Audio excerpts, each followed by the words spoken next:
Elections है और election की जो तैयारियां हैं भरपूर जारी हैं और आम इंतखाबात में कप्तान और कई खिलाड़ी जो है मैदान में उतरने से पहले ही आउट हो चुके हैं। बानी पीटीआई के NA 122 से कागजात नामजदगी मुस्तरद कर दिए गए हैं। मियां नसीर ने एतराज़ उठाया था और बानी पीटीआई के तजवीज़ और तायद कुनिंदा NA 122 से नहीं। यास्मीन राशिद भी इलेक्शन दौड़ से आउट हो गई हैं। बिल्कुल, और बड़े बड़े हैवी वेट्स जो हैं वो इस बार मुस्तरद करवा चुके हैं अपने कागजात, और कप्तान जो कि वज़ीर आज़म रह चुके हैं इस मुल्क के, उनके कागजात भी जो है नाज़रीन मुस्तरद हो चुके हैं। वज़ीर सेहत रहने वाली यास्मीन राशिद की जो है वो भी कागजात मुस्तरद हो गए हैं, और इस बार बड़ा कन्फ्यूज़न था लोगों के लिए उन सब के कागजात मुस्तरद होना जो कि बड़े सीजन पॉलिटिशियंस हैं और उन्होंने सियासत की है, एक अरसे से इलेक्शन लड़ते आ रहे हैं और ये कोई पहली बार नहीं था वो इंतखाबात में जा रहे थे। लेकिन बड़े बड़े जो सूरमा थे, हैवी वेट्स थे, उनके कागजात मुस्तरद हो चुके हैं। लेकिन नून लीग के जितने भी रहनुमा हैं उन सब के कागजात जो है मंजूर हो चुके हैं, चाहे मियाँ नवाज शरीफ हो, मरीम नवाज हो, अयाज सादिक हो, ख्वाजा साद रफ़ीक हो, और जितने भी बड़े जो की लीडर्स हैं उनके उन सब के कागजात जो है मंजूर हो चुके हैं। लेकिन बहुत सारे लोगों के कागजात मुस्तरद भी हो चुके हैं। बड़ा अनएक्सपेक्टेड था, ये लोग एक्सपेक्ट नहीं कर रहे थे कि इस तरह से कागजात मुस्तरद होंगे, और ये मरहला जो है कागजात मंजूर और मुस्तरद होने का यही इतनी अहमियत इख्तियार कर जाएगा।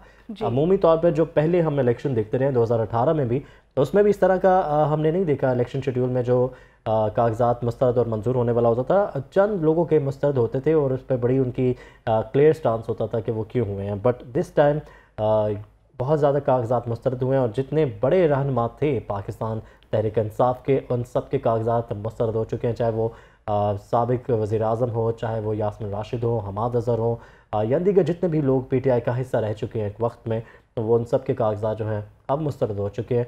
और दूसरी जानिब बिलावल भुट्टो के कागजात मंजूर हो चुके हैं लाहौर से, और इस बार बड़ा वाज़े एक पैगाम है पीपल्स पार्टी की जानिब से कि जनाब कोई भी एरिया जो है वो लूज़ नहीं छोड़ा जाएगा और भरपूर तरीके से पंजाब में और ख़ुसूसन लाहौर में मुकाबला किया जाएगा।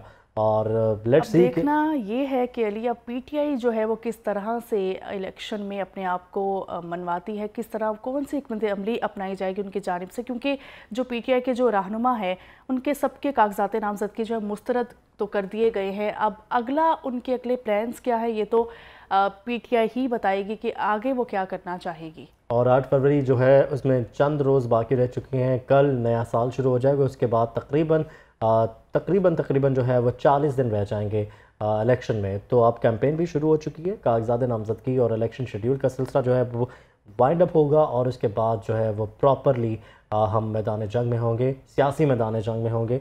और अभी हमने एक रिपोर्ट तैयार की है आपके लिए, मुलाहिज़ा कीजिए कि किसके कागजात कहाँ से मुस्तरद हुए। बानी PTI समेत तहरीक इंसाफ के दर्जनों खिलाड़ी क्रीज पर आने से पहले ही आउट हो गए। शाह महमूद कुरैशी, यास्मीन राशिद, अली मोहम्मद खान, हमाद अज़हर, कासिम सूरी और आजम सवाती सब इलेक्शन से आउट। इत्तेहादी शेख रशीद को भी इलेक्शन लड़ने का परवाना न मिल सका। बानी तहरीक इंसाफ के NA 122 और NA 89 से कागजात नामजदगी मुस्तरद कर दिए गए। NA 122 से कागजात नामजदगी मुस्तरद करने का तहरीरी फैसला जारी। 8 सवाल पर मुश्तमिल फैसले में बताया गया है कि उम्मीदवार के तायद कुनिंदा का ताल्लुक हल्का से नहीं है। NA 130 Yasmin Rashid, PP 172 Hammad Azhar, NA 121 से मुसरत जमशेद और इनके शोहर जमशेद इकबाल चीमा के कागजात नामजदगी मुस्तरद कर दिए गए। रिपोर्ट आपने मुलाहिज़ा की।